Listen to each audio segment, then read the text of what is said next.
dipersembahkan oleh didukung oleh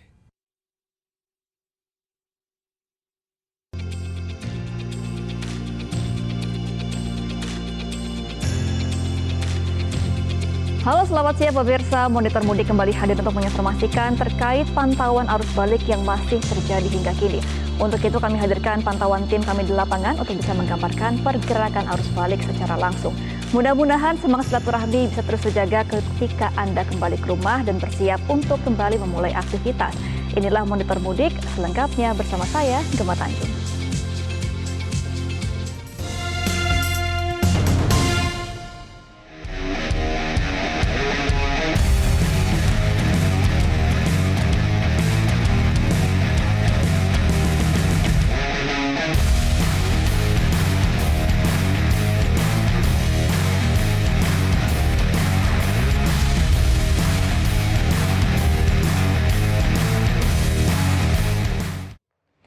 Pemirsa, sesuai prediksi pemerintah, hari ini menjadi awal arus balik gelombang kedua di Pelabuhan Bakauheni, Lampung. Situasi siang ini di pelabuhan penyeberangan dari Sumatera ke Pulau Jawa terpantau ramai.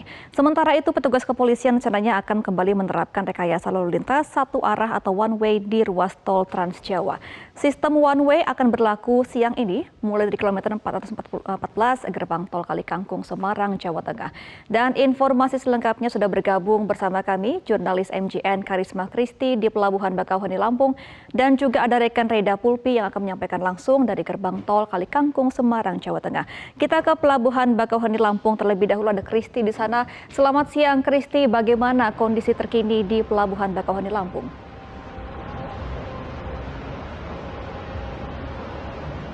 Ya, selamat siang Gemma dan juga pemirsa. Dapat kami kabarkan untuk Anda pemirsa pada tanggal 29 April 2023 yang bertepatkan pada hari Sabtu ini, di suasana di Pelabuhan Bakauheni masih ramai lancar, relatif normal Gemma, dibandingkan dengan tadi pagi. Memang volume kendaraan ini cukup meningkat.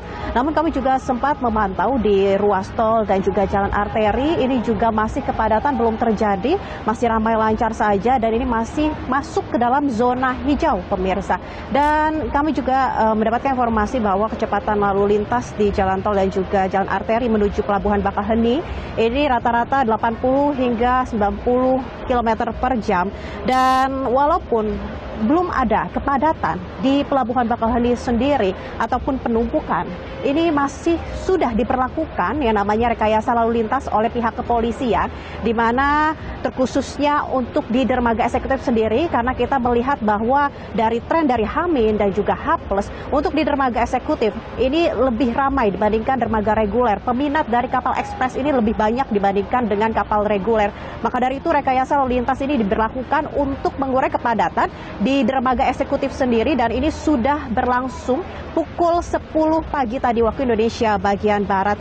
Dan saya juga terus untuk Anda pemirsa untuk memastikan tiket Anda itu sudah dibeli secara online, karena untuk meminimalisir kepadatan dan juga kemacetan di Pelabuhan Bakauheni sendiri. Jika Anda belum memiliki tiket saat masuk ke area pelabuhan, Anda akan diminta untuk berputar balik atau membeli tiket di pos-pos yang memang sudah disediakan, seperti di rest area kilometer 49B, lalu di 87B, dan di 20B.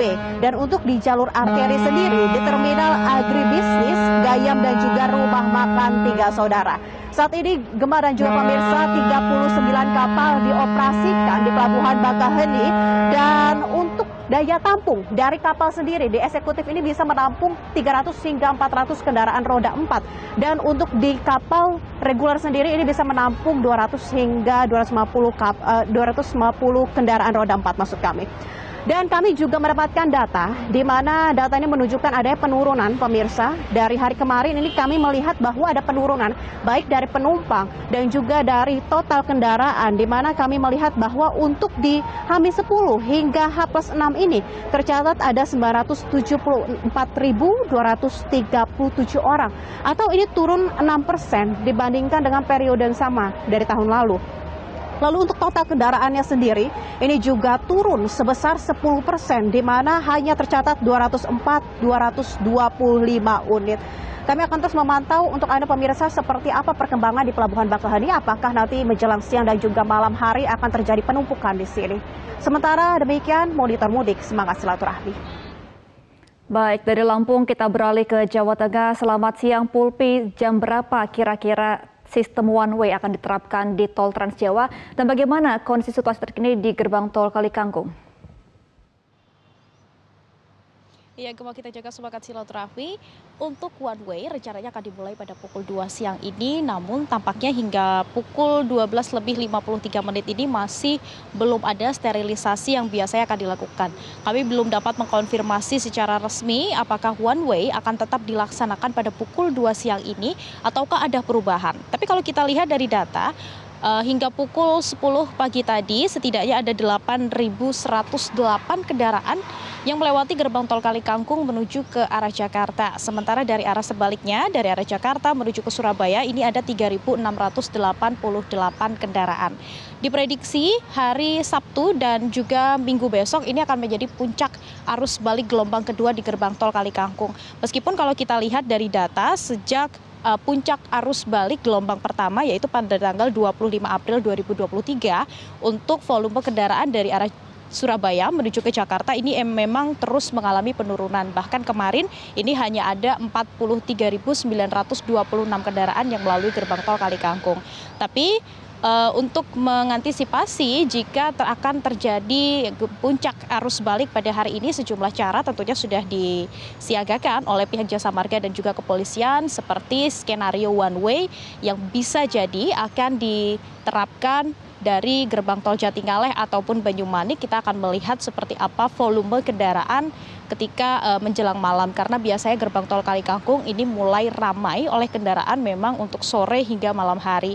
Kemudian selain itu seluruh gardu pembayaran saat ini diaktifkan, kendaraan masih didominasi dari arah Surabaya menuju ke Jakarta, begitupun juga untuk gardu pembayaran ini diperbanyak untuk arah Surabaya menuju ke Jakarta. Kemudian selain itu untuk mobile reader ini juga disiagakan untuk membantu para pengendara untuk melakukan transaksi atau melakukan tap in di gerbang tol Kalikangkung.